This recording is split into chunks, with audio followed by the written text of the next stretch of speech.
గుర్తుపెట్టుకోండి ప్రియ దేవుని సంగమా, ప్రియ దేవుని సంగమా, గుర్తుపెట్టుకోండి.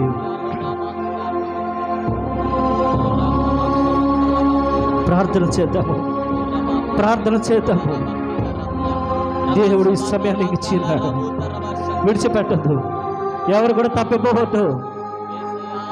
దేవా దేవా దేవా, అయ్యా అయ్యా, నేను దిగంబరిగానే వచ్చాను, దిగంబరిగానే పోతున్నాను, నీకంటూ సమయాన్ని ఇవ్వలేకపోయానయ్యా. మట్టిగా వచ్చాను, మట్టిలో కలిసిపోతాను, నీకంటూ ఏది చేయలేకపోయానయ్యా. ప్రభు ప్రభు అని పిలవడానికి కూడా అయోగ్యుడను, అయోగ్యురాలను. ప్రభువా, ఈ లోకంలో ప్రభువా ఎందరెందరో ప్రభు నన్ను అవమానిస్తున్నారయ్యా, ఎందరెందరో నన్ను హింసించాలని చూస్తున్నారు. ప్రభు నీవొక్కడమే నన్ను హత్తుకున్నావు, నీవొక్కడమే నన్ను హత్తుకున్నావు. దేవా నీ వద్ద స్తోత్రము నాయనా. మా ఆత్మ బలములో మార్పు రావాలి ప్రభు, మార్పును దయచేయ్యా, మార్పును దయచేదేవా, మార్పు కావాలి. ఇదిగో నీవు నాయనా ప్రభు పరిచర్య మొదలెట్టుచుండగా మారు మనసు పొందండి, మారు మనసు పొందండి ప్రభు.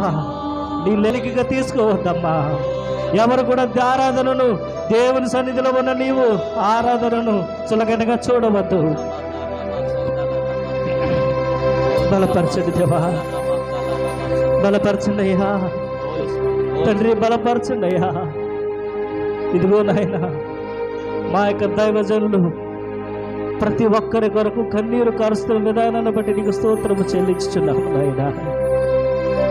ప్రతి ఒక్కరి భారాన్ని ప్రభు మా యొక్క దైవజనులు మోస్తున్నారయ్యా. ప్రతి ఒక్కరి అనారోగ్య పరిస్థితుల్లో ప్రభు నీ చేతికి అప్పచెబుతున్నారయ్యా. ప్రతి ఒక్కరి కొరకు ఆ బలిపీఠము చెంత మోకరించి ప్రార్థన చేస్తూ కారుస్తున్న ప్రతి ఒక్క కన్నీటి పట్టుకు మీరు సమాధానం చెప్పి తీరాలి. ప్రభు బలపరచండి అయ్యా, బలపరచండి అయ్యా. ఏ బిడ్డ అయితే నీ సన్నిధిలో కన్నీరు విడిచుచున్నదో ప్రతి ఒక్క కన్నీటి పట్టును మీరు నాట్యముగా మార్చుదురుగాక, యేసు నామములో బలపరచుదురుగాక, యేసు నామములో మీరు ఆశ్చర్యపరచుదురుగాక, యేసు నామములో ప్రతి ఒక్కరి హృదయంలో భారానంతని తేలిక చేయుదురుగాక, యేసు నామములో ప్రతి ఒక్క బంధకము నుంచి విడుదల దయచేయుదురుగాక, యేసు నామములో ప్రతి అపవాది క్రియలు లయపరచబడునుగాక, యేసు నామములో ప్రతి ఒక్కరికి మీ శక్తిని ప్రసాదించుదురుగాక, యేసు నామములో ప్రతి ఒక్కరికి బలము పొందురుగాక, యేసు నామములో ప్రతి ఒక్కరి శిరస్సు మీరు ఇదిగో మీ గాయపడి హస్తాన్ని ఉంచుదురుగాక. హల్లెలూయా, హల్లెలూయా, హల్లెలూయా, హల్లెలూయా. అభిషేకిస్తున్న విధానాన్ని బట్టి నీకు వందనములు, అభిషేకిస్తున్న విధానాన్ని బట్టి నీకు వందనములు, అభిషేకిస్తున్న విధానాన్ని బట్టి నీకు వందనములు, అభిషేకిస్తున్న దేవా దేవా ఆ చెరక రుణపడుతుంది కాబట్టి దేవుని సంఘంలో అంటుకట్టుబడి ఉండుట ఎంతో ఆశీర్వాదకరము కనుక ప్రతి ఒక్కరు కూడా రెండు చేతుల ఆకాశం వైపు చూస్తూ చప్పట్లు కొడుతూ ఆయన మన మందిరములకు ఆహ్వానిద్దాము, ఆయన మన మందిరములకు ఆహ్వానిద్దాము. రెండు వైపులు రెండు చేతులు పైకి చేసి పైకి ఎత్తాలి, పైకి ఎత్తాలి. రెండు చేతులు పైకి ఎత్తి గట్టిగా చప్పట్లు కొడుతూ మీలో ఉన్న అలసటను పూర్తిగా బయటకు బ్రహ్మనే దేవుని సన్నిధిలో ఆజ్ఞాపిస్తున్నట్లుగా మీలో ఉన్న ప్రతి ఒక్క అలసట బయటికి పోవాలి. చప్పట్లు కొట్టాలి, గట్టిగా కొట్టాలి.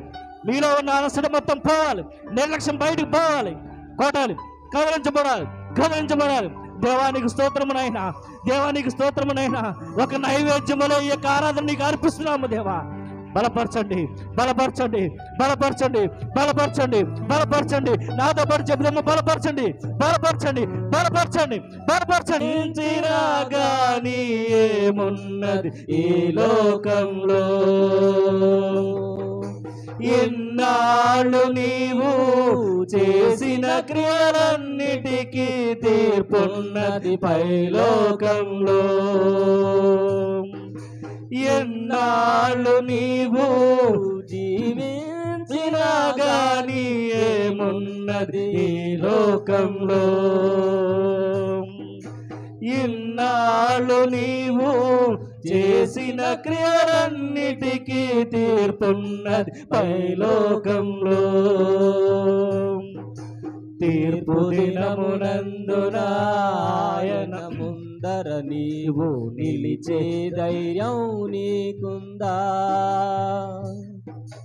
తీర్పు దినమునందున ఆయన ముందర నీవు నిలిచే ధైర్యం నీకుందా?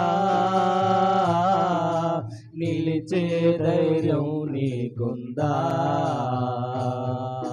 మార్పు చెందవా నీవు, మార్పు చెందవా, నీ మనసును మార్చుకోవా,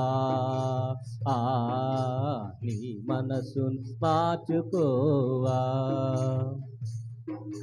దిగంబరిగానే వచ్చావు నీవు, దిగంబరిగా పోతావు. మన్నైన నీవు మన్నై పోతావు ఏదో ఒక దినమందునా. దిగంబరిగానే వచ్చావు నీవు, దిగంబరిగా పోతావు. మన్నైన నీవు మన్నై పోతావు ఏదో ఒక దినమందునా. నీ ఆస్తి అంతస్తు నీ అంద చందాలు నీ వెంట రావెన్నడు. నీ ఆస్తి అంతస్తు నీ అంద చందాలు నీ వెంట రావెన్నడు, నీ వెంట రావెన్నడు. మార్పు చెందవా నీవు, మార్పు చెందవా, నీ బ్రతుకును మార్చుకోవా, నీ మనసును మార్చుకోవా. అనుకూల సమయం ఇది నని ఎరిగి మారు మనసును పొందవా, మారు మనసును పొందవా. ఆత్మని కాక దేహాన్ని చంపే మనుషులకే భయపడకయ్యా. ఆత్మతో పాటు నీ దేహాన్ని చంపే దేవునికి భయపడవయ్యా. ఆత్మని కాక దేహాన్ని చంపే మనుషులకి భయపడకయ్యా. ఆత్మతో పాటు నీ దేహాన్ని చంపే దేవునికి భయపడవయ్యా. దేవుడిచ్చిన ఆత్మ దేవుని యొద్దకు చేరి నీకంటూ ఏముందిలే. దేవుడిచ్చిన ఆత్మ దేవుని యొద్దకు చేరు నీకంటూ ఏముందిలే, నీకంటూ ఏముందిలే. మార్పు చెందవా నీవు, మార్పు చెందవా, నీ బ్రతుకును మార్చుకోవా. అనుకూల సమయం ఇది నని ఎరిగి మారు మనసును పొందవా, మారు మనసును పొందవా, మారు మనసును పొందవా. మారు మనసును పొందవా, మారు మనసును పొందవా, మారు మనసును పొందవా, మారు మనసును పొందవా, మారు మనసును పొందవా, మారు మనసును పొందవా, మారు మనసును పొందవా. రబదల కల రబదియ రబదల రమకల్యంద రబసబదల రకల్యంద రబసల రబదల రబదియాల రబకమంద రబషదల రబదియద రబకల్యంద రబ రబదర కల్యంద రబసల రబదర కల్యంద రబ రబసమందల రబదియ రబకోమద రబ Rabashanda, Rabatia Botala Rakabatia, Rabamada Rabakiandarabo, Rabadabadala Rakaliandaraba, Rabakamanda Rabatia Labatala, Rabababababada Rabakianda, Rabatamandala Rabatiamo, Rabadaba Shabakaliandaraba, Rabakumanda Rabatia Lara, Rabadaba Salaratia, Rabadaba Samandala Ratianda, power, Holy Spirit, Holy Spirit, Holy Spirit, Holy Spirit, Holy Spirit, Holy Spirit, power,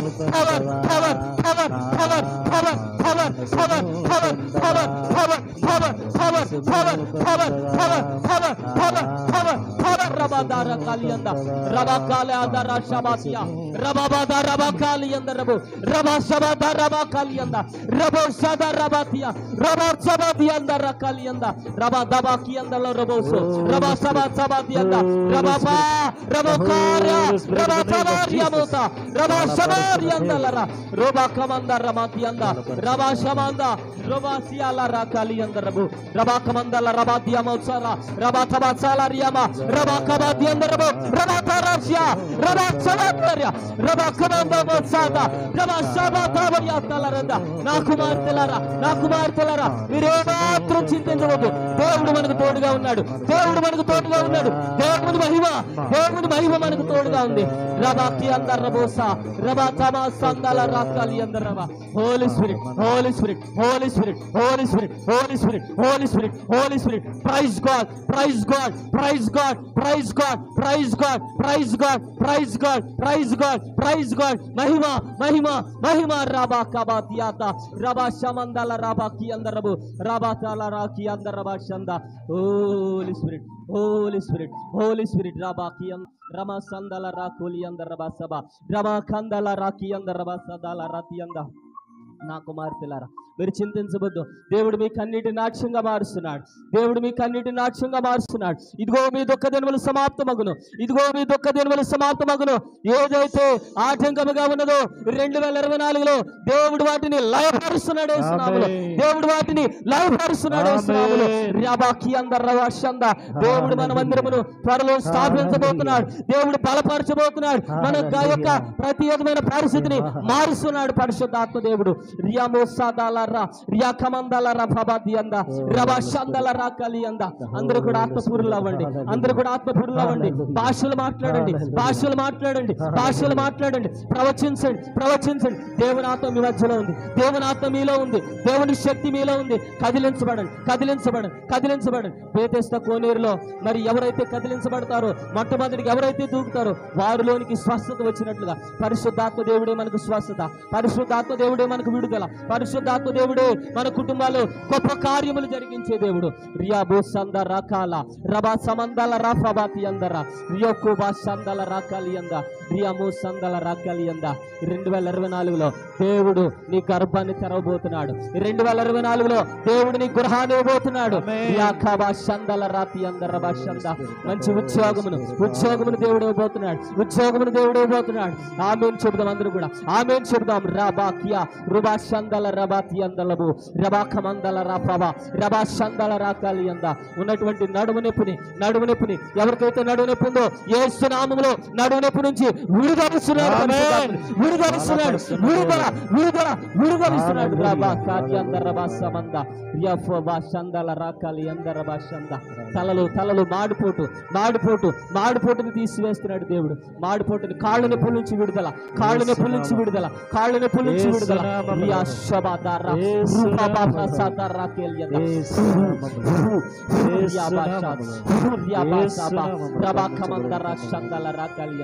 కడుపులో ఉన్న ప్రతి విధమైన బలహీనతను తీసివేయబోతున్నాడు.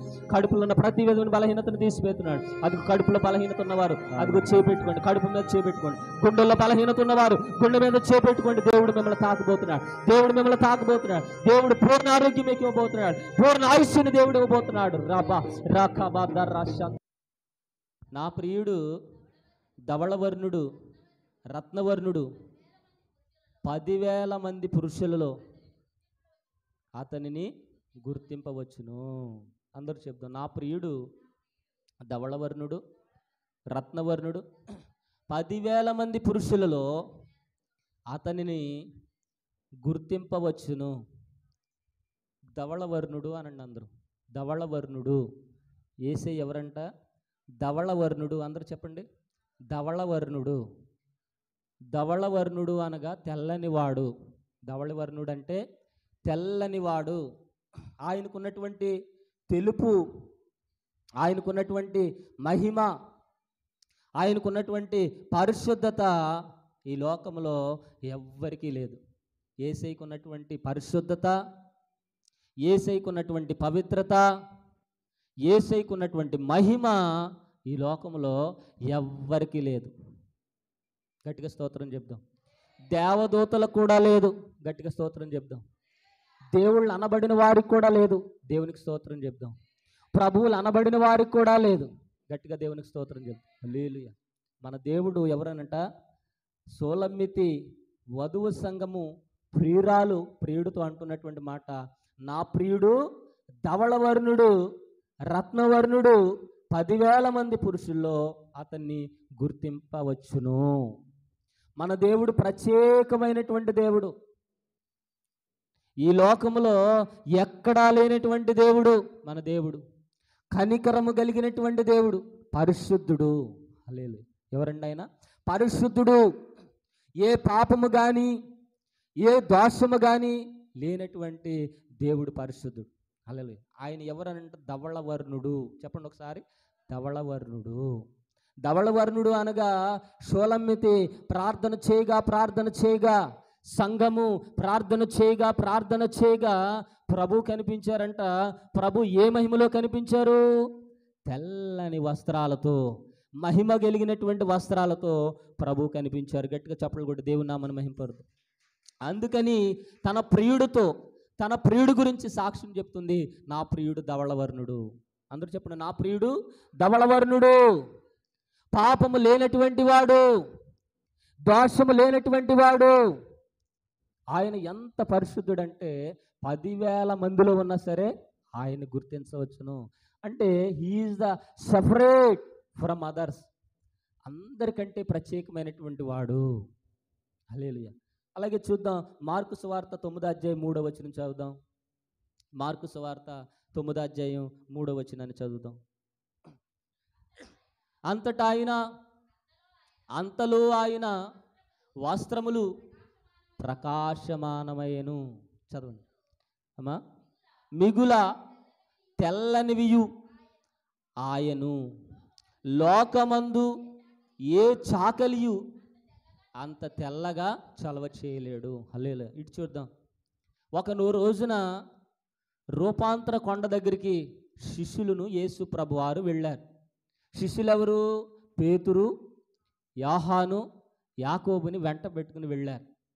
కొంత దూరం వెళ్ళిన తర్వాత యేసు ప్రభువారు 3 శిష్యుల్ని కొండ కింద ఉండి మీరు ప్రార్థన చేయండి అన్నారు. ఆ రాయి వేత దూరంలో యేసు ప్రభువారు కొండ మీదకి వెళ్ళి ప్రార్థన చేస్తున్నారు. హల్లెలూయా. యేసు ప్రభువారేమో ప్రార్థన చేసి దేవుని శక్తిని, దేవుని ఆత్మను పొందుకుని ధవళవర్ణుడిగా మారిపోయాడు. గట్టిగా చప్పట్లు కొట్టి దేవుని నామమున మహిమ. హల్లెలూయా. కొండ కింద ఉన్నారు 3. వాళ్ళు ప్రార్థన చేసి నిద్రలోకి జారుకున్నారు. హల్లెలూయా. శిష్యులు ఎక్కడికి వెళ్ళిపోయారు? ప్రార్థన చేసి ఎక్కడికి వెళ్ళిపోయారు? నిద్రలోకి వెళ్ళారు. ఇక్కడ 2 రకాల కేటగిరీలు ఉన్నారు. మీరు ప్రార్థన చేసి మహిమను పొందుకుంటున్నారా? ప్రార్థన చేసి నిద్రపోతున్నారా? హల్లెలూయా. ప్రార్థన చేసి నిద్రపోయిన వారు వస్త్రాలు అలాగే ఉన్నాయి. మెలకువగుండి ప్రార్థన చేసి దేవుని ఆత్మను, దేవుని శక్తిని, దేవుని ప్రభావాన్ని పొందుకున్న యేసయ్య వస్త్రాలు మహిమ రూపంలోనికి మార్పు చెందిన. గట్టిగా చప్పట్లు కొట్టి దేవుని నామమున మహిమపరుద్దాం. హల్లెలూయా. లోకములో ఏ చాకలి, ఏ సబ్బు పెట్టినా, ఏ కంఫర్ట్ పెట్టినా ఆ తెలుపు రాదంట. హల్లెలూయా. ఆయనలో దేవుని ఆత్మ నింపబడి ఆయనలో ఉన్న దేవుడు వస్త్రాల్లోంచి బయటకు వస్తున్నాడు. గట్టిగా చప్పట్లు కొట్టి దేవుని నామమున మహిమపరుద్దాం. హల్లెలూయా. ఆ వెలుగు అంటండి, కొండ మీద ఉన్నటువంటి వెలుగు, దేవుల్లో ఉన్నటువంటి వెలుగు అలా ప్రకాశమయ్యి నిద్రపోతున్న వారిని తాకిందంట. హల్లెలూయా. ఎవరిని తాకింది? నిద్రపోతున్న వారిని తాకింది. నిద్రపోతులుగా ఉన్న వారిని తాకింది. ఈ యొక్క మధ్యాహ్న కాల సమయంలో నీ ప్రార్థన నిద్రపోతున్న నీ భర్తను తాకునుగాక. ఈ యొక్క మధ్యాహ్న కాల సమయంలో నీ ప్రార్థన నిద్రపోతున్న నీ భార్యని తాకును గాక, నిద్రపోతున్న నీ కుటుంబాన్ని తాకును గాక, నిద్రపోతున్న నీ గ్రామాన్ని తాకును గాక. ఆ మహిమ తాకితే పేతురు గారు లేచారండి. ఫస్ట్ ఎవరు లేచారు? పేతురు గారు లేచి యాకోబుని యోహాను అంటున్నారు, లేవండి ఒకసారి ఆయన చూడండి, యేసయ్యను చూడండి, బోధకుడిని చూడండి. ఆయన మహిమ ఎలాగున్నదంటే ఆయన ముఖరూపం మారిపోయిందంట. ఎలా మారిపోయింది? లూకా సువార్త 9:28 చదువుదాం. లూకా సువార్త 9:28. ఈ మాటలు చెప్పినది మొదలుకొని రమారమి ఆయన పేతురును యాకోబును యోహానును వెంటబెట్టుకుని ప్రార్థన చేయుటకు ఒక కొండ ఎక్కెను. ఆయన ప్రార్థించుచుండగా ఆయన ముఖరూపము మారెను. హల్లెలూయా. ఆయన వస్త్రములు తెల్లని వాయును దగదగా మెరుచును. గట్టిగా చెప్పలు కొట్టి దేవుని నామమున మహిమ. లేదు, ముఖరూపం మారింది. ప్రార్థనలో ఉంటే నీ ముఖరూపం మారును గాక. కొంతమంది ముఖరూపం మారాలని క్రీములు రాస్తూ ఉంటారు, తెల్లగా వచ్చేయాలని. నల్లగా ఉన్న వాళ్ళు తెల్లగా వచ్చేయాలి, అక్క ఏదైనా క్రీమ్ ఉంటే చెప్పని చెప్పేసి తెగపామేస్తారు. హల్లెలూయా. ఆ క్రీముల్లో పెట్రోల్ కలుపుతారు. ఏం కలుపుతారు చెప్పండి ఒకసారి? పెట్రోల్ కలుపుతారు. ఆ పెట్రోల్తో మీ ముఖం అంతా కూడా ఏమైపోద్ది చెప్పాలి? మీ ముఖం ఏమైపోద్ది చెప్పండి అమ్మా. ఫెయిర్ అండ్ లవ్లీ రాసుకొచ్చారా? పాయింట్స్ రాసుకొచ్చారా? హల్లెలూయా. ఇక్కడ నల్లగా ఉన్నవారు తెల్లగా అవడానికి ఆ మేకప్లు వేయిగా మేకప్ అంట. దాని పేరేంటి? కప్పుతుంది. అసలు రంగుని బయట పెట్టదు. కలర్ వేయిగా ఒక 50 సంవత్సరాలు వచ్చేసరికి నీ భర్తే నిన్ను గుర్తుపట్టలేడు. హల్లెలూయా. నీ భార్య నిన్ను గుర్తుపట్టలేదు, నీ పిల్లలే నిన్ను గుర్తుపట్టలేదు. అట్టి రీతిగా మారిపోతుంది. కాబట్టి నీ ముఖరూపం మారాలి అని అంటే, నీ పరిస్థితి మారాలి అని అంటే దేవుని ఆత్మను పొందుకొందువుగాక. ఆమేన్. కాబట్టి పేతురు యోహాను యాకోబు లేచి చూస్తున్నారంట, అబ్బాయి ఎలా మారిపోయాడని. హల్లెలూయా. మనం ఏ గుంపులో ఉన్నాం? ఇప్పుడు యేసు ప్రభు వారు ప్రార్థన చేయగా ఆయన ముఖరూపం మారిపోయింది. మనమైతే ప్రార్థన చేయగా నిద్రలోకి వెళ్ళిపోతాం. హల్లెలూయా. మనం ఏ వరుసలో ఉన్నాం? నిద్రపోయిన వాళ్ళు గట్టిగా స్తోత్రం చెప్పండి. ఎలర్ట్గానే ఉన్నారు, నిద్రపోవట్ల. హల్లెలూయా. మనమైతే నిద్రే, పేతురు యాకోబు యోహాను లాగా నిద్రపోతూ ఉంటాం. వాడలో ఒక ఆయన నిద్రపోయాడంటే ఎవరు?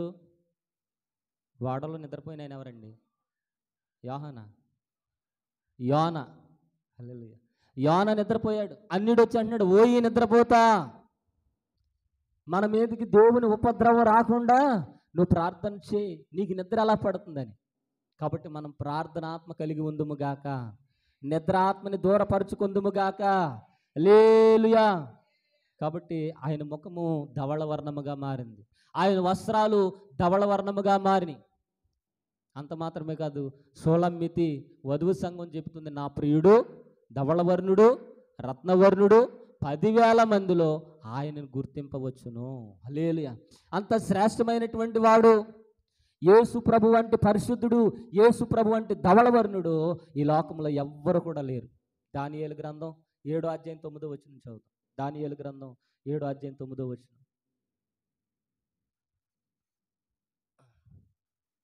దానియేలు గ్రంథం 7:9 చదువుదాం. ఇంకా సింహాసనములను నేను చూచితిని, వేయుట చూచితిని, మహావృద్ధుడు ఒకడు కూర్చుండెను. ఆయన వస్త్రము హిమము వల్లే ధవళముగాను, ఆయన తల వెంట్రుకలు శుద్ధమైన గొర్రెబొచ్చు వలె ఉన్నాయి. యేసు ప్రభు దర్శనం చూడండి. చాలామంది దర్శనం పొందుకోవాలని ఒక ఆశ ఉంటుంది. మీరు ఏ గుడికి వెళ్లకుండానే దర్శనం పొందుకుంటున్నారు ఇప్పుడు. హల్లెలూయా. ఏ ప్రార్థన చేయకుండానే దర్శనం పొందుకుంటున్నారు. ఎవరు దర్శనం? దేవుని దర్శనం. ఏ దేవుని దర్శనం? యేసయ్య దర్శనం. సింహాసనములు వేయుట నేను చూచితిని. దానియేలు గారు ఆ యొక్క దర్శనములో మహావృద్ధుడైనటువంటి ఒక ఆయన్ని చూశారు. ఆయన తల వెంట్రుకలు గొర్రెపచ్చి వలె ఉన్నాయి, ఆయన వస్త్రాలు హిమము వంటి తెల్లగా ఉన్నాయి. తెలుపు పరిశుద్ధతకు సాదృశ్యం, తెలుపు పవిత్రతకు సాదృశ్యం. హల్లెలూయా. ఇందాక ఆరాధన శక్తివంతమైన ఆరాధన జరిగింది. తెలియకుండానే ఆత్మవశులుగా మారిపోయి, మీరు మారారో లేదు తెలియదు కానీ నేను మారాను. హల్లెలూయా. మారుతుండగా దేవుని యొక్క వస్త్రములు, ఆనాడు యెషయా గారికి మరి ఏ దర్శనం వచ్చిందో మనకు తెలియదు కానీ, అంటే నాకు తెలియదు కానీ అక్కడ చదివితే ఉంటుంది, ఆయన చొక్కా అంచులు దేవాలయానికి తాకిని అంట. హల్లెలూయా. మరి నేను దర్శనంలో ఆరాధన చేస్తున్నప్పుడు ఆ పొందుకున్నటువంటి దర్శనం నిజంగా ఆయన చొక్కా అంచులు ఒక పెద్ద, దాన్ని ఏమంటారు, పరజావలే, ఈ మూల ఆ మూల ఆ మూల ఈ మూల పైనుంచి కిందకి దిగి రావడం నేను చూశాను. గట్టిగా చప్పలు కొట్టి దేవుని నామమున మహిమపరు. హల్లెలూయా. ఆరాధన చేయగా చేయగా చేయగా అది ఇంకా కిందకి దిగుతుంది. ఆరాధన చేయగా చేయగా ఇంకా కిందకి దిగుతుంది. వాటిలో దేవుని దూతలు దిగి వస్తున్నారు. గట్టిగా చప్పలు కొట్టి దేవుని నామమున మహిమపరుద్దాం. హల్లెలూయా. అందుకని ఇంకొక ప్రవచనం వచ్చింది, యేసుక్రీస్తు శక్తి కలిగిన ప్రార్థనా మందిరాన్ని విడిచిపెట్టొద్దు అని. హల్లెలూయా. తెలియకనే ఆ ప్రవచనం వచ్చింది. దేవుని నామానికి మహిమ కలుగునుగా. మన జీవితాలు బాగుండాలి అని అంటే, మన కుటుంబాలు బాగుండాలి అని అంటే మందిరాన్ని విడిచిపెట్టకుందుముగాక, ఆ ధవళవర్ణుడిని మనం చూచుదుముగాక, ఆ మహిమ కలిగిన సింహాసనములు మనం చూచుదుముగాక. హల్లెలూయా. కాబట్టి యేసు ప్రభువారు ఎవరు? ధవళవర్ణుడు. ధవళము అనగా అర్థం ఏంటి? తెలుపు. ధవళమన్ అంటే అర్థం ఏంటి? తెలుపు. తెలుపు పరిశుద్ధతకు సాదృశ్యం, తెలుపు పవిత్రతకు సాదృశ్యం. హల్లెలూయా. కాబట్టి ఆయన వంటి వస్త్రాలు కానీ, ఆయన వంటి ముఖము కానీ, ఆయన వంటి మహిమ కానీ, ఆయన వంటి జన్మ కానీ, ఆయన వంటి కర్మ కానీ, ఆయన వంటి మాటలు కానీ, ఆయన వంటి జీవిత విధానం కానీ ఈ లోకంలో ఎవ్వరూ జీవించలేదు, ఎవ్వరికి కూడా లేదు. గట్టిగా చప్పలు కూడా దేవుని నామమున మహిమపరుద్దాం. హల్లెలూయా. కాబట్టి మన దేవుడు 10,000 మందిలో పోల్చదగిన వాడు. ఈ లోకంలో దేవతలు అనబడిన వారు ఉన్నారు, దేవుళ్ళు అనబడిన వారు ఉన్నారు. ఎంతమంది నిలబెట్టి యేసయ్యని నిలబెట్టినా యేసయ్యకున్న ప్రత్యేకత ఉండనే ఉండదు. హల్లెలూయా. ఒక ఆయన సాక్ష్యం చెప్తున్నారు. ఏమైనానంటే, ఆయన కుటుంబంలో శాంతి సమాధానం ఆనందం లేక వాళ్ళ హిందువులు ప్రార్థన చేస్తున్నారు. పోలేరమ్మ, మారమ్మ, దుర్గమ్మ, నువ్వెవరు ఉన్నావో నా దగ్గరికి రా. శివుడు, హనుమంతుడు, ఈశ్వరుడు, నువ్వెవడు ఉన్నావో నా దగ్గరికి రా. నా దగ్గరికి వచ్చి నాకు శాంతినివ్వు, మనశ్శాంతినివ్వు అని చెప్పేసి ప్రార్థన చేస్తున్నారంట. వచ్చారంట ఆ దేవతలు అనబడిన వారు, ఆ దేవుళ్ళు అనబడిన వారు ఒకళ్ళ తర్వాత ఒకళ్ళ వచ్చారంట. వస్తున్నారు కానీ ఎవరు ఏం మాట్లాడట్లేదంట. హల్లెలూయా. భూమికి అంత ఎత్తులో నిలబడ్డారంట. భూమికి ఎంత ఎత్తులో? అంత ఎత్తులో నిలబడ్డారు కానీ భూమి మీద ఆనలేదంట ఎవరు. వాళ్ళు ఏ దేవుళ్ళు అయితే, ఏ దేవతలు పెట్టయితే పిలిచాడో ఆ దేవతలందరూ వచ్చారంట. ఒంటరిగా ఆ గేదెలు ఒకవైపున మేపుతూ ఉంటే ఒకవైపునేమో ప్రార్థన చేసుకుంటున్నాడంట. ఆయనకు శాంతి కావాలి, మనశ్శాంతి కావాలని ప్రార్థన చేసుకుంటున్న సమయంలో ఆ పిలిచిన వారందరూ వచ్చారు కానీ ఎవరు భూమి మీద ఆనలేదంట. ఎవరు కూడా భూమి మీద ఆనలేదు. ఇంకా ఎవరైనా ఉన్నారా? వీరు కాకుండా ఇంకెవరైనా ఉన్నారా? నాకు శాంతినిచ్చేవారు, మనశ్శాంతినిచ్చేవారు, ఆనందంనిచ్చేవారు ఇంకెవరైనా ఉన్నారా అని అంటే, ఇందాక వచ్చినటువంటి దర్శనం ప్రకారం కాళ్ళు పైనుంచి కిందకి తెల్లని కాళ్ళు, హిమము వంటి కాళ్ళు, రంధ్రాలు కలిగినటువంటి కాళ్ళు, గాయాలు కలిగినటువంటి కాళ్ళు, అంగీ కలిగినటువంటి కాళ్ళు అలా భూమి మీదకి వస్తున్నాయండి. గట్టిగా చప్పలు కొట్టి దేవుని నామమున మహిమపరుద్దాం. అలా భూమి మీదకి వస్తున్నటువంటి సమయంలో అంతకు ముందుగా ప్రత్యక్షమైనటువంటి దేవుళ్ళు దేవతలు పారిపోతున్నారంట అక్కడి నుంచి. హల్లెలూయా. కేకలు వేసుకుంటూ పారిపోతున్నారంట, అరుచుకుంటూ పారిపోతున్నారంట. అప్పటి వరకు ఏమి మాట్లాడకుండా మౌనంగా ఉన్న వాళ్ళు కేకలు వేసుకుంటూ విలవలాడుతూ వెళ్ళిపోతున్నారంట. హల్లెలూయా. ఆ దేవతలు అనబడిన వారు, దేవుళ్ళు అనబడిన వారు ఆ భూమి మీద పాదాలు మోపలేదు కానీ ఆయన మాత్రం భూమి మీద పాదాలు మోపారంట. గట్టిగా చప్పలు కొట్టి దేవుని నామమున మహిమపరు. సరే, ఈయన ఎవరో చూద్దామని చూస్తే అసలు ఆయన కనబడకుండా ఆకాశం అంత ఎత్తున్నాడంట. హల్లెలూయా. గట్టిగా చప్పలు కొట్టి దేవుని నామమున మహిమపరు. ఆయన అంటున్నాడు, ఆకాశము నా సింహాసనము, భూమి నా పాదపీఠము, నీవు ఎంతవరకు చూస్తావు అంతవరకు నేనే ఉన్నాను. ఆదియు నేనే, అంతము నేనే, నేనే మొదటి వాడను, నేనే కడపటి వాడనని ఒక స్వరం గిరిగిరిగిరిగిరిగిరమంటూ వినబడతా ఉంటే ఇక అక్కడ నుంచి మోర్చిల్పి పడిపోయాడంట దబేలు మీద. హల్లెలూయా. ఆ రోజు కలిగింది ఆయన ఎవరో తెలియలేదు. వెంటనే భయమేసి ఆ మోర్చిల్పై కొంచెంసేపటికి లేచిన తర్వాత ఆయన హస్తమేసి లేపిన తర్వాత వెనక చూసి ఎవరో లేరండి. వెంటనే గేదెల్ని అన్నిటిని ఇంటికి తీసుకుని వెళ్ళిపోయి వాళ్ళ నాన్నగారికి చెప్తున్నాడంట, నాన్న ఈరోజు నేను దేవుడు దర్శనం పొందుకుందామని, నాకు మానసిక సంబంధమైన ఒత్తిడి నుంచి విడుదల కావాలని నేను ప్రార్థన చేశాను నాయన.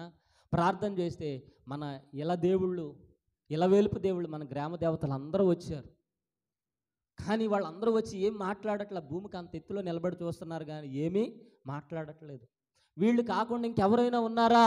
అసలైన దేవుడు నాకు కావాలని అంటే ఒక ఆయన వచ్చారు నాన్న, ఆయన ఎవరో నాకు తెలియదు. ఆయన రాగానే ఆయన అయితే భూమి మీద పాదాలు పెట్టాడు, ఆయన ఆకాశం కంటే ఎత్తున్నాడు, ఆయన ముఖమును చూడలేనటువంటి తేజస్సులో ఉన్నారు, ఆయన రాగానే వీళ్ళందరూ పారిపోయారు అని చెప్తున్నాడు. హల్లెలూయా. ఆయన ఎవరు? ఆయన ఎవరు అని అంటే, ఎలాగున్నారా? ఆయన చేతులు ఏమన్నా ఆయుధం ఉందా అని అడుగుతున్నాడంట. నాన్న, ఆయుధాలు ఏమీ లేవు నాన్న అన్నాడంట. 10 చేతులు ఉన్నాయా అన్నాడంట. వెనకాల నుంచి 10 చేతులు, ఇటొక 5 ఇటొక 5 వచ్చినాయి అన్న. ఏమీ లేవు నాన్న అన్నాడు. మరి ఆయన నెత్తి మీద కిరీటం ఏమన్నా ఉందా అన్నాడంట. ఏంటది? కిరీటం ఏమన్నా ఉందానంటే, కిరీటం ఏమీ లేదు నాన్న, మామూలుగానే ఉన్నాడు. కాకపోతే ఆయన తల వెంట్రుకలు కానీ ఆయన కళ్ళు కానీ దగదగ మెరిచిపోతున్నాయనంటే ఒక మాట చెప్పాడంట, ఆయన యేసు ప్రభురా నాయన. కానీ ఒక విషయం, ఆ యేసు ప్రభు నువ్వు నమ్ముకోవద్దు అంటున్నాడంట. హల్లెలూయా. ఆయన యేసు ప్రభువే, పలానా వీధిలో చర్చి ఉంది కదా, ఆళ్ళ దేవుడే ఆ దేవుడు. కానీ నీవు మన కుటుంబ పరువు తీయడానికి, నన్ను అవమానించడానికి ఆ దేవుడు మాత్రం నమ్ముకోదు. ఇదిగో మన దగ్గర బోళ్ళని దేవుళ్ళు ఉన్నారు, వీళ్ళందరినీ నువ్వు నమ్ముకో, కొబ్బరికాయలు కొట్టుకో, ఏదైనా చేసుకో, మొక్కుబడులు తీర్చుకో, ఏదైనా చేసుకో అని చెప్పేసి వాళ్ళ అబ్బాయిని సతాయిస్తూ మాట్లాడుతున్నాడంట. సరేనా అన్న అని చెప్పేసి అక్కడి నుంచి వెళ్ళిపోయాడు. వెళ్ళిపోయిన తర్వాత మళ్ళీ ఎందుకో తెలియదు కానీ తన పని తాను చేసుకుంటే ఆ గేదెలు మేపడానికి వెళ్ళిన మళ్ళీ ప్రతిసారి చాపేసుకుని కూర్చుని ప్రార్థన చేస్తే మళ్ళా యేసే వచ్చి ప్రత్యక్షమయ్యాడంట. హల్లెలూయా. నా కుమారుడా, నేను నిన్ను ఏర్పాటు చేసుకుంటున్నాను, నేను నీతో మాట్లాడబోతున్నాను, నీవు నా సేవ చేయాలని చెప్పేసి అతనికి చెప్తూ ఉంటే మళ్ళీ తీసుకెళ్ళి వాళ్ళ నాన్నగారికి చెప్పారంట, ఒరే నువ్వు సేవ అయినా చేసుకో, ఏదైనా చేసుకో, కానీ ఆ యేసేని మాత్రం ఇంట్లో తీసుకురాకు.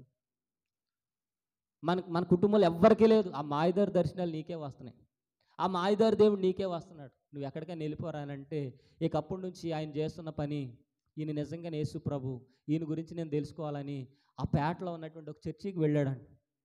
చర్చికి వెళ్తే అక్కడ ఉన్నటువంటి పాస్టర్ గారు ఇదిగో నాకు ఇలా దర్శనాలు వస్తున్నాయి, నాకు బైబిల్ కావాలి, నేను ఆయన సేవ చేయాలి, ఆయన కుమారుడికి నేను మారాలి అని అంటే, అదెంత భాగ్యం నాయన. ఈ లోకంలో గొప్ప ఉన్నతమైనటువంటి పని ఏది అని అంటే దేవుని సేవ.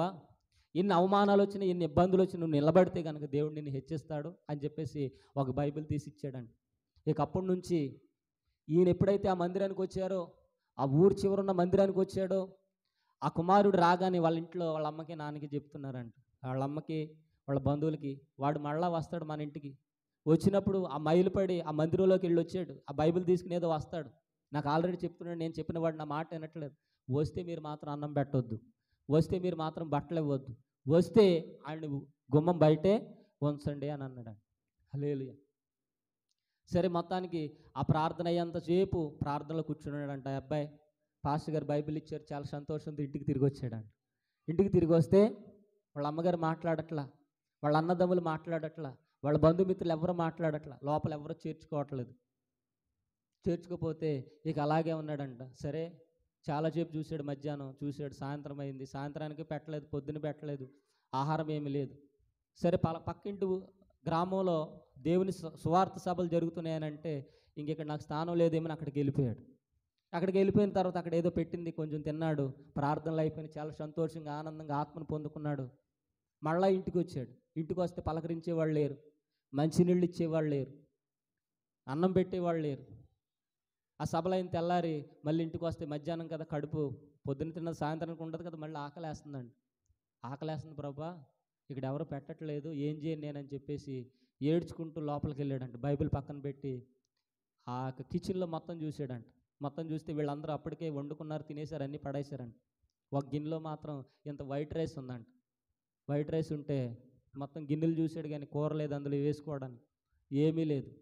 సరే అమ్మ ఎలాగ పెట్టట్లేదు, నాన్న ఎలాగ పెట్టట్లేదు, ఈ ఆకలికి ఉండలేకపోతున్నానని చెప్పేసి ఆ వైట్ రైసే గిన్నెలో పెట్టుకున్నాడు. గిన్నెలో పెట్టుకుని అలా చూస్తే అంట్లో ఈ కొత్తిమీర పచ్చడి మరి గోంగూర పచ్చడి ఏదో ఉందంట అందులో, అంట్లు పడేసిన దాంట్లో ఉంటుంది కదా. సరే ఈ వైట్ రైస్ కొంచెం దేవుడిచ్చాడు, ఆ పచ్చడైన అంట్లోది ఇంకా తోమలేదు కదా, ఇంకా తోమలేదు, అలా పడి ఉంది, అది కొంచెం వేసుకుని తిందామని అంటే ఆకలికి ఆగలేక వేసుకుని తిందాము అని చెప్పేసి, ప్రభువా నాకు ఈ రోజుకి ఈ అన్నము ఆక తోటకూర పచ్చడి మరి గోంగూర పచ్చడి ఇచ్చినందుకు నీకు వందనాలు అని చెప్పేసి కన్నీళ్లతో ఏడ్చుకుంటూ ఇక ఏడ్చుకుని తింటూ ఉంటే ఆ తినే ప్లేట్లో అన్నం ఎంత తిన్నా అవ్వట్లేదంట. గట్టిగా చప్పలు కూడా దేవుని నామమున మహిమపరు. హల్లెలూయా. ఆయన తిన్న తర్వాత గిన్నెలో చూస్తే గిన్నెలోనే అప్పటికే ఊర్చేసాడు, ఆఖరి ఊర్చేసిన తర్వాత మళ్ళీ అన్నం కనపడుతుందండి.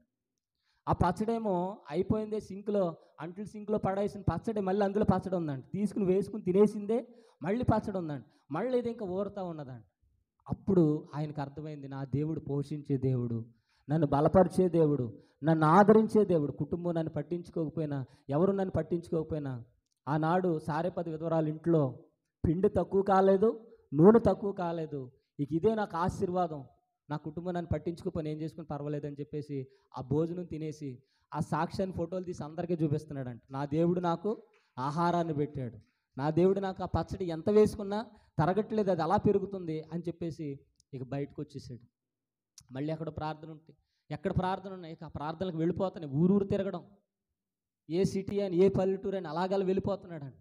అలాగే ఎక్కడికి వెళ్ళినా నడిచి, డబ్బులు లేవు, ఎవరు ఆదరించేవాళ్ళు ఎవరు ఎక్కించుకోవట్లేదు, కుటుంబం విడిచిపెట్టేసి అలాగలాగే తిరుగుతూ ఉంటున్న సందర్భంలో ఎలాగైనా సరే ప్రభువా దేవుని పరిచర్య చేయాలి, నీ పరిచర్య చేయాలి. చాలామంది చాలా చక్కగా వాక్యాలు చెప్తున్నారు, నీవేమో నన్ను దర్శించు, నన్ను పట్టుకున్నాను. మళ్ళీ ప్రార్థన చేస్తే ప్రార్థనలో దేవుని స్వరం వినబడిందంట. దేవా, కుమారుడా, నేను నిన్ను ఏర్పాటు చేసుకున్నా, ఏదైనా సరే ఎవరిని అడగొద్దు, నన్నే అడుగు, నన్ను అడిగినప్పుడు నీకు ఖచ్చితంగా కార్యం జరిగిస్తాను అని అంటే, సరే ప్రభా కార్యం జరిగించు, నేను నీ సేవ చేయాలి అని అనుకుంటున్నటువంటి సమయంలో ఈయనతో పాటు మరి భార్య పిల్లలు కూడా ఉన్నారంట. వాళ్ళని కూడా బయటకు తీసుకుని వచ్చాడు.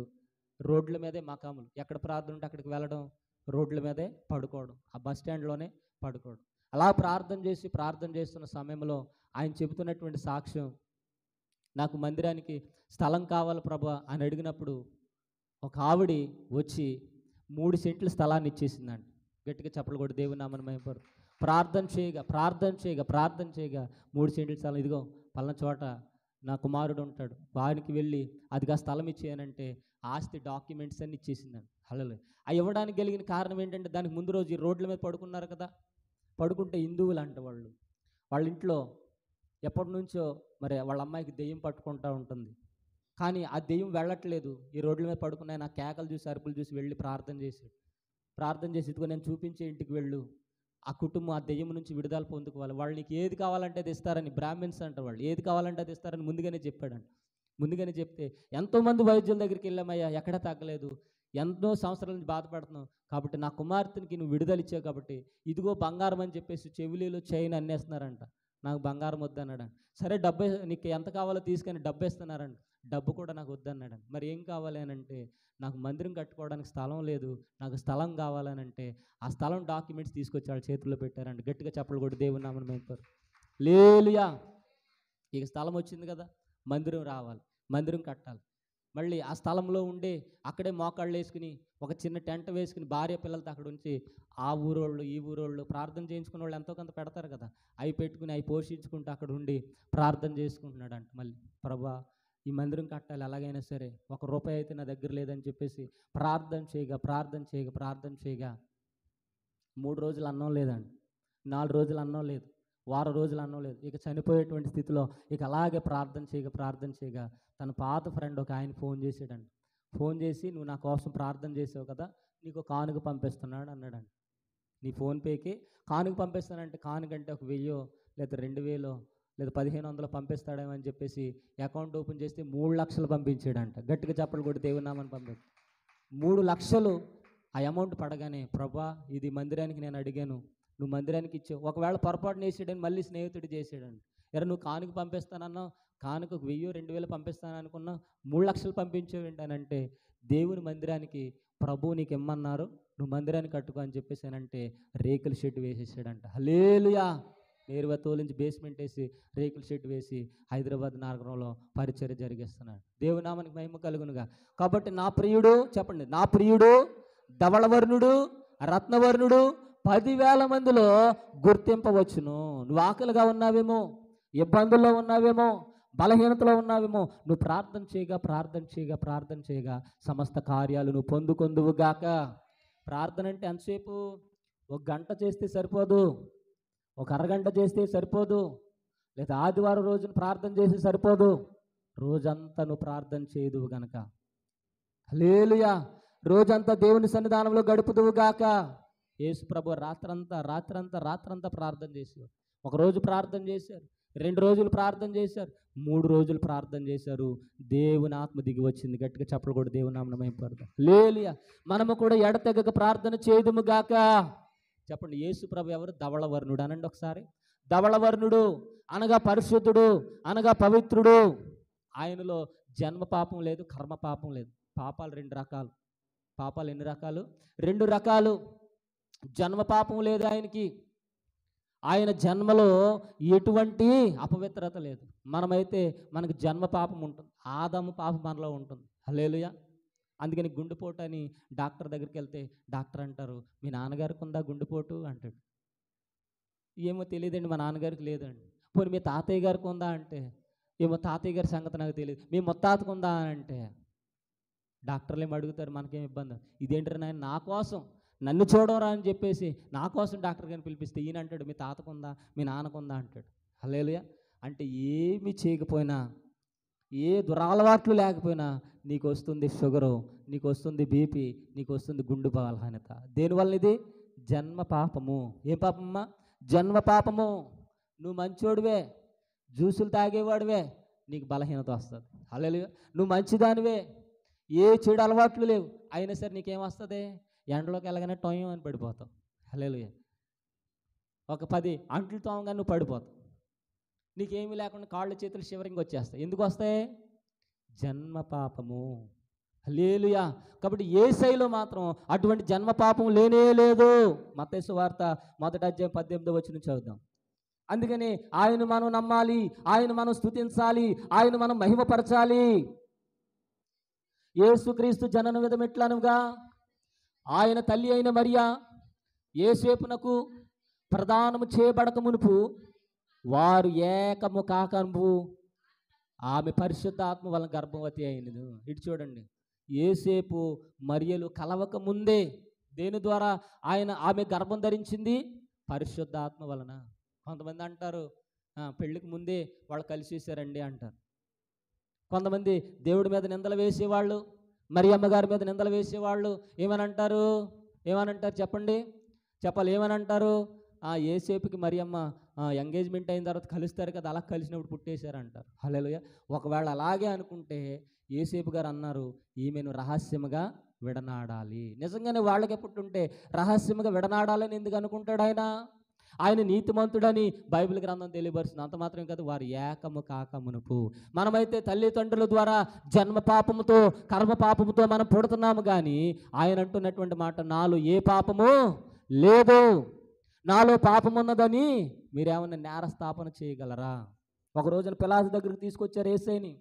పిలాతు దగ్గరికి తీసుకుని వస్తే అందరూ అంటున్నారు, ఈయన నేరస్తుడు, సిలువేయండి, సిలువేయండి, సిలువేయండి అంటున్నారు. కానీ పిలాతు విమర్శ చేయగా, ఆయన పరిశీలించగా ఆయన అంటున్నాడు, నాకు ఈయనలో ఏ నేరం కనపడతలేదయ్యా, ఏ దోషం కూడా కనపడట్లా. మీరు శిక్ష వేయండి అంటున్నారు, కానీ శిక్ష వేసేంత నేరము, దోషం ఈయనలో నాకేమీ కనిపించట్లేదు. హల్లెలూయా. ఎందుకనంటే నీవు నేను నమ్ముకున్న దేవుడు పరిశుద్ధుడు. గట్టిగా చప్పలు కూడా దేవుని నామమున మహిమపరుద్దాం. నీవు నేను నమ్ముకున్న దేవుడు ధవళవర్ణుడు. నీవు నేను మహిమపరుస్తున్నటువంటి నజరేయుడు అనేటువంటి యేసు లాంటి దేవుడు ఈ లోకంలో ఎక్కడ కూడా లేడు. ప్రపంచంలో 750 కోట్ల మంది జనాభా ఉన్నప్పటికీ యేసయ్యను ఒక పక్కన పెడితే యేసయ్యే గొప్పగా హెచ్చించబడతాడు. హల్లెలూయా. కాబట్టి ఆయన పరిశుద్ధాత్మ వలన పుట్టారు. ఆయన యేసు ప్రభు ఎలా పుట్టారు? నీ పుట్టుక నా పుట్టుక లాంటిది కాదు, పరిశుద్ధాత్మ వల్ల పుట్టారు ఆయన. అందుకనే పుట్టబోవాడు పరిశుద్ధుడు అనబడును. పుట్టబోవాడు ఎలా కనబడతారంట? పరిశుద్ధుడు అని అనబడును. హల్లెలూయా. పాపం మరియా గారు, యేసేపు గారు ఆయన జన్మ విషయంలో ఎన్నో నిందలు పడ్డారు. పరిశుద్ధాత్మ వలన గర్భవతి అయిన తర్వాత మరి యేసేపు గారు అనుకుంటున్నారు, ఈమెను ఎలాగైనా సరే విడిచిపెట్టాలి, రహస్యముగా విడనాడాలి అని. హల్లెలూయా. కాబట్టి ఏ భర్త కూడా ఏ భార్యను విడనాడకూడదు, ఏ భార్య కూడా ఏ భర్తను విడనాడకూడదు.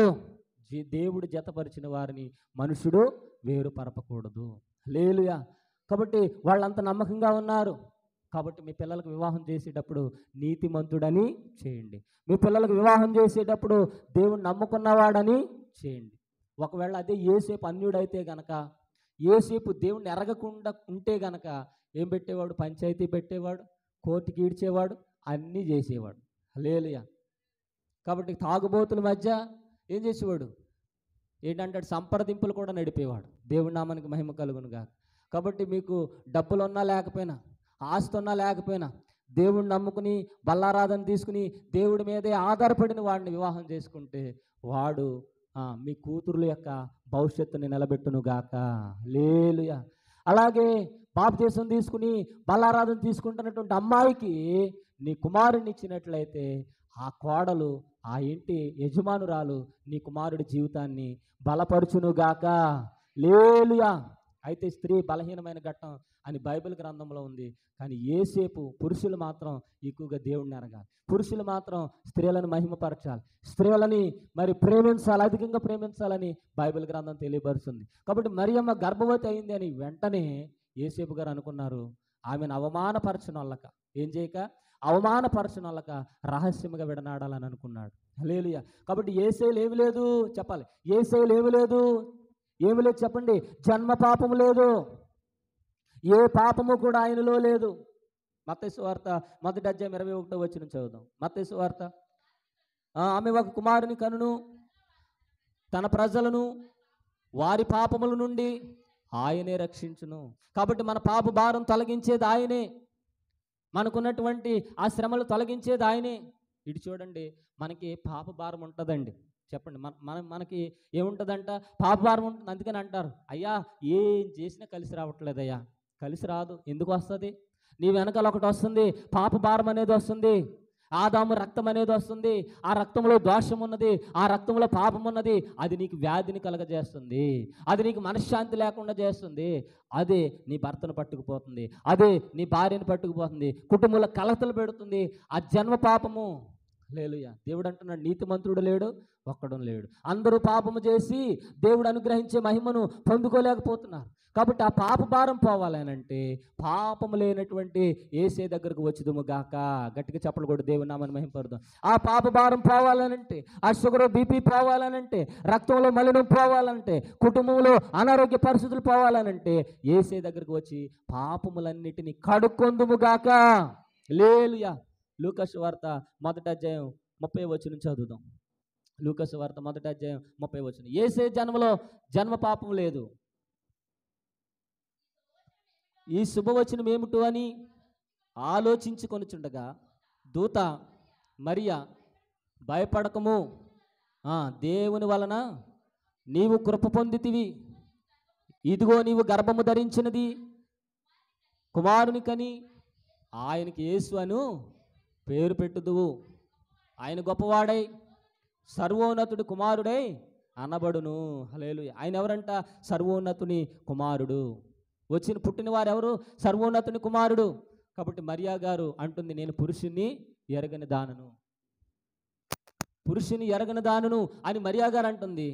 రెండవది ఇటు చూడండి, వారు ఏకము కాకమును పని పరిశుద్ధాత్మ దేవుడు గాబ్రియేలు దేవదూత కూడా సాక్ష్యం ఇస్తుంది. హల్లెలూయా. చాలా సాక్ష్యాలు ఉన్నాయి యేసు పరిశుద్ధుడని. అందుకని పరిశుద్ధుడు కాబట్టి మరణాన్ని జయించగలిగాడు. హల్లెలూయా. రెండవది కర్మ పాపం. రెండవది ఏంటమ్మా? కర్మ పాపము. కర్మ పాపముతో చాలామంది ఇబ్బందులు పడుతున్నారు చేసినటువంటి మోసాలను బట్టి. ఎందుకంటే నరుడు ఏది విత్తుతాడో అదే కోస్తాడు. వ్యభిచారంలో పట్టబడినటువంటి స్త్రీ అంతకుముందు వ్యభిచారం చేసింది, ఎవరూ చూడట్లేదులే అనుకుంది. ఒక రోజున వచ్చింది అశుభ కాలము, ఆ రోజున పట్టబడింది. మోషే ధర్మశాస్త్ర ప్రకారం పాపములో ఉన్న వారిని ఏం చేయాలి? రాళ్లతో కొట్టి చంపాలి. రాళ్లతో కొట్టి చంపుతున్నారు, రాళ్ళు కొడుతున్నారు. తల మీద రాయి, తల మీద రాయేస్తే ఏమైనా ఉంటుందా?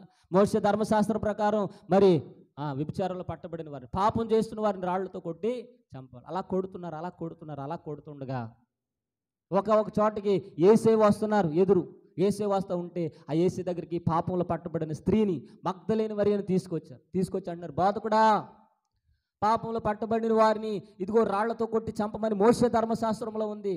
నీకు తెలియదా? నువ్వేం తీర్పు తీరుస్తావో చెప్పు, అదిగో రిఫరెన్స్లు మేము చూపిస్తాం కావాలనంటే. మోషే గారికి సీనాయి పర్వతం మీద మా దేవుడు మాకు ఇచ్చాడు 10 ఆజ్ఞలు. 613 ఆజ్ఞలు ఉన్నాయి. 613 ఆజ్ఞల్లో దేవుడు తన వ్రేలు చేత 10 ఆజ్ఞలు రాశాడు. హల్లెలూయా. మిగిలినటువంటి 603 ఆజ్ఞలు దేవుడు చెప్తుంటే మోషే గారు రాసుకుంటూ ఉన్నారు. కాబట్టి అక్కడ 10 ఆజ్ఞలు ఇచ్చారు. మోషే ధర్మశాస్త్ర ప్రకారం రాళ్లతో కొట్టి చంపాలన్నారు. నీవేమి చెప్తావు బోధకుడా, నువ్వేమి చెప్తావు అని యేసు ప్రభు మీద ఒత్తిడి తీసుకుని వస్తూ ఉంటే ఆయన వంగి ఏదో రాస్తున్నాడంట. హల్లెలూయా. ఆనాడు సీనాయి పర్వతం మీద రాసినటువంటి దేవుడు ఈరోజు నేల మీద వ్రాస్తున్నాడు. అలాగే లేఖనాలను పరిశుద్ధాత్మ దేవుడే వ్రాయించాడు.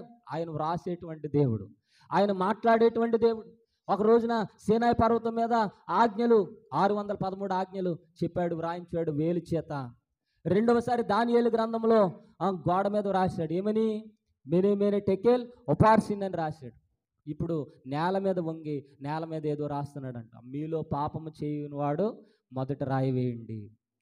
బోధకుడా, నువ్వు తీర్పు తీర్చమంటే నేల మీద వంగి ఏమి రాస్తున్నావు అని చెప్పేసి అందరూ ఆ లెటర్ని చూస్తున్నారండి. వచ్చి అక్షరాలను చూస్తున్నారండి. అక్షరాలు చూడగానే అక్షరాల్లో ఉన్న జీవము, అక్షరాల్లో ఉన్న శక్తి వారిని పాపమును గురించి, తీర్పును గురించి ఒప్పింపజేస్తుంది. గట్టిగా చప్పలు కొట్టి దేవుని నామమున మహిమపరచు. అప్పుడు అందరూ ఆ వాక్యాన్ని చదివి మీలో పాపము లేని వారు మొదటి రాయి వేయండి అని అనగానే చూసి ఎవడి రాయి వాళ్ళు విడిచిపెట్టేసి వెళ్ళిపోయారంట. హల్లెలూయా. అప్పుడు ఈ మగ్దలేని మరియ, తల ఉంచుకున్నటువంటి మరియ, సిగ్గుపడుతున్నటువంటి మరియ తల ఎత్తి చూసిందంట. అక్కడ యేసు తప్ప ఎవ్వరు కూడా లేరంట. గట్టిగా చప్పలు కొట్టి దేవుని నామమున మహిమపరుద్దాం. హల్లెలూయా.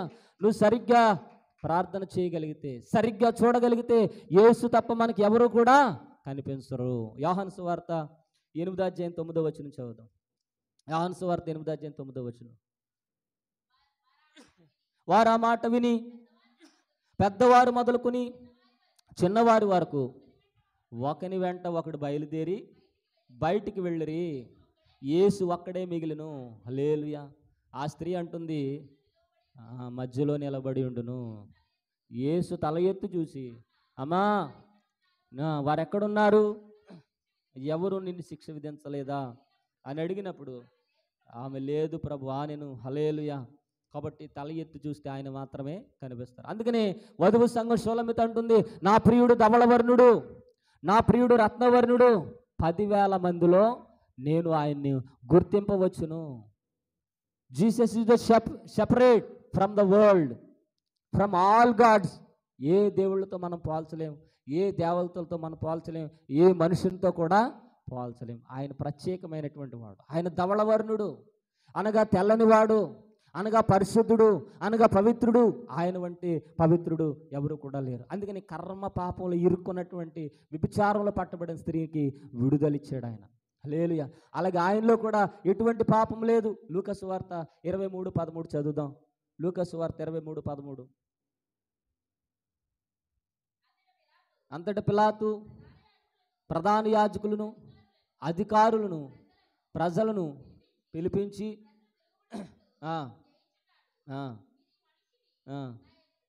తెచ్చితిరే, ఇదిగో నేను మీ ఎదుట ఇతనిని విమర్శింపగా, అనగా పరీక్ష చేయగా, సరిగ్గా చూడగా, అన్ని ఎంక్వైరీలు చేయగా. ఒక జడ్జి ఒకళ్ళకి తీర్పు విధించాలంటే ఇటు చూడండి ఏం చేస్తాడు, ముందు ఎంక్వైరీ చేపిస్తాడు. వీరు చేసిన నేరం ఏమిటో విమర్శ చేపిస్తాడు, పరీక్ష చేపిస్తాడు, ఆ తర్వాత శిక్ష వేస్తాడు. ఇక్కడ పొంతి పిలాతు విమర్శ చేసినప్పటికీ యేసులో ఏం కనపడలేదంట. చదవమ్మా. మీరు ఇతని మీద మోపిన నేరములు ఒక్కటైనా సరే నాకు కనబడలేదు. గట్టిగా చప్పట్లు కొట్టి దేవుని నామమున మహిమపరుద్దాం. హల్లెలూయా. యేసయ్యలో ఏ నేరము లేదు, యేసయ్యలో ఏ దోషము లేదు, యేసయ్యలో ఏ బలహీనత లేదు. జన్మ పాపం లేదు ఆయనకి, కర్మ పాపం లేదు ఆయనకి, చూపు దోషం కూడా లేదు. మనకైతే కంటి దోషం అన్నీ కళ్ళ కలగలే అందరికీ. అలాగే చెవి దోషాలు, ఎక్కడ ఏ మాట పడద్దని. వాక్యం మాట మాత్రం పడదు, కానీ వాక్యం చెబుతున్నప్పుడు నిద్రపోతూ ఉంటారు, ప్రార్థన చేసినప్పుడు నిద్రపోతూ ఉంటారు. పక్కన ఆవిడ మాట్లాడగానే ఏంటక్క ఏంటి అన్నది ఇప్పుడు దాకా ఏంటి అన్నది, నేను అనలేదు, మళ్ళీ చెప్పు అంటారు. అది వాక్యం అయితే అంటారా, పాస్టర్ గారు ఇప్పుడు ముగిస్తారో, అప్పుడే 1 గంట అయిపోయింది. హల్లెలూయా. అప్పుడు మాత్రం ఏ దోషం ఉండదు. ఇక్కడ అన్ని దోషాలే. దేవుని నామానికి మహిమ కలుగును గాక. కాబట్టి యేసేలు ఏ దోషం లేదు. అణువణువు వెతికినా సరే ఏ దోషం లేదంటండి. అంత సుందరుడు, అంత ధవళవర్ణుడు, అంత అందగాడాయన. హల్లెలూయా. అంత పవిత్రుడైన, అంత పరిశుద్ధుడైన, 10,000 మందిలో పోల్చదగినటువంటి వాడు. హల్లెలూయా. అలాగే మార్కు సువార్త 15:14 చదువుదాం. మొదటి యోహాను చదువు. మొదటి యోహాను 3:5. మొదటి యోహాను పత్రిక 3:5. మొదటి యోహాను పత్రిక 3:5. పాపములను తీసివేయుటకై ఆయన ప్రత్యక్షమాయను. మీకు తెలియను, ఆయన యందు పాపమేమీ లేదు. ఆయన యందు నిలిచి ఉండేవాడు ఎవడును పాపము చేయడు. హల్లెలూయా. పాపము లేనివాడు ఒకే ఒక్కడున్నాడు. అలాగే ఈ దోషము లేనివాడు ఒకే ఒక్కడున్నాడు. మనల్ని రక్షించేవాడు, పాపం నుంచి విడుదలనిచ్చేవాడు ఒకే ఒక ఆయన. ఆయన నజరేయుడైనటువంటి యేసుక్రీస్తు వారు. గట్టిగా చప్పట్లు కొట్టి దేవుని నామమును మహిమపరుద్దాం. హల్లెలూయా. మనం ఆరాధిస్తున్న దేవుడు ధవళవర్ణుడు, మనం ఆరాధిస్తున్న దేవుడు రత్నవర్ణుడు. ఆయనలో ఎటువంటి దోషము కూడా లేదు. పాపాలు తీసివేయడానికేనండి ఆయన ప్రత్యక్షమైంది. ఆయన వచ్చిందే నీ మీద ఉన్న భారాన్ని తొలగించడానికి. కాబట్టి యేసే దగ్గరకు వస్తే ఎంత ఆశీర్వాదమో, యేసే దగ్గరకు వస్తే ఎంత దీవెనో, యేసే దగ్గరకు వస్తే ఎంత మహిమో నీకు. హల్లెలూయా. ఎందుకనంటే ప్రయాసపడి భారం మోచుకొనుచున్న సమస్త జనులారా. ఏ భారం మోసుకుంటున్నారు మీరు అందరూ? మనమందరం ఏ భారం మోసుకుంటున్నాం చెప్పండి? జన్మ పాప భారం మోసుకుంటున్నాం. జన్మ పాప భారం మోసుకుంటున్నాం. మోకాళ్ళ నొప్పులు, తలపోటు, కడుపు నొప్పులు, రక్త సంబంధమైన వ్యాధులు, బలహీనతలు. డాక్టర్ దగ్గరికి వెళ్ళి ఒకసారి స్కాన్ చేస్తే నీ ఒంట్లో అన్ని రోగాలు అంటాడు. హల్లెలూయా. అసలు నువ్వు ఆరోగ్యంగా ఉన్నావని ఏ డాక్టర్ చెప్పడు. హల్లెలూయా. అలాగే కర్మ పాపాలు మనం చేసుకున్నాయి. ప్రతి మనిషికి కూడా జన్మ పాపం ఖచ్చితంగా ఉంటుంది. కర్మ పాపం కూడా చేసుకున్న దాన్ని బట్టి ఉండొచ్చు. హల్లెలూయా. కాబట్టి ఆ భారం మోసుకుంటున్న వారులారా, మీరు ఎక్కడికైనా వెళ్ళండి, ఏ దోషం పోదు. మీరు ఎక్కడికైనా వెళ్ళండి, ఏ భారం పోదు.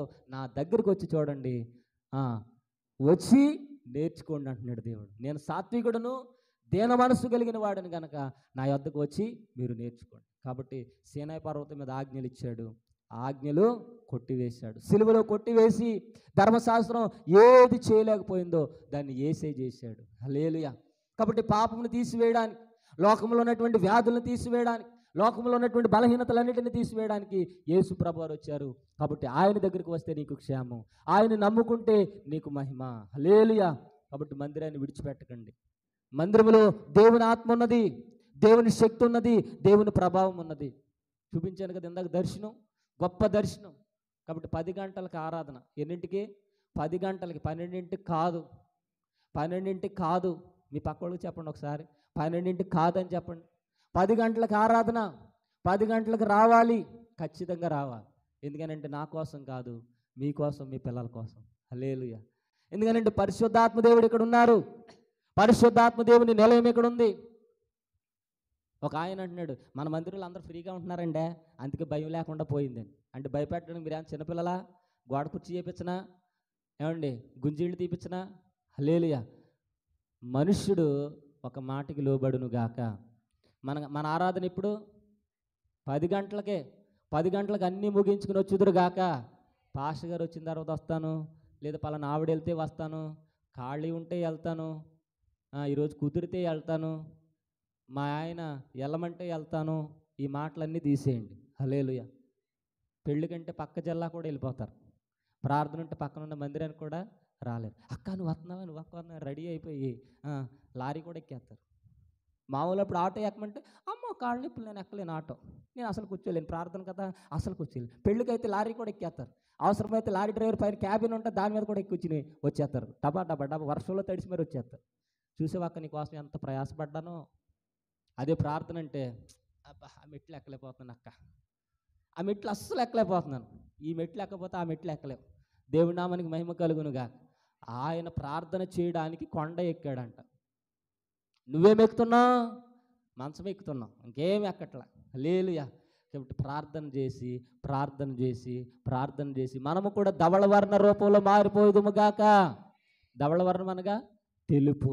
ఆదివారం వస్తే తెల్లని వస్త్రాలు ధరించుకోండి, రంగులు విడిచిపెట్టండి. రంగులు ధరిస్తున్నారంటే ఇంకా లోకాశ ఉందని అర్థం.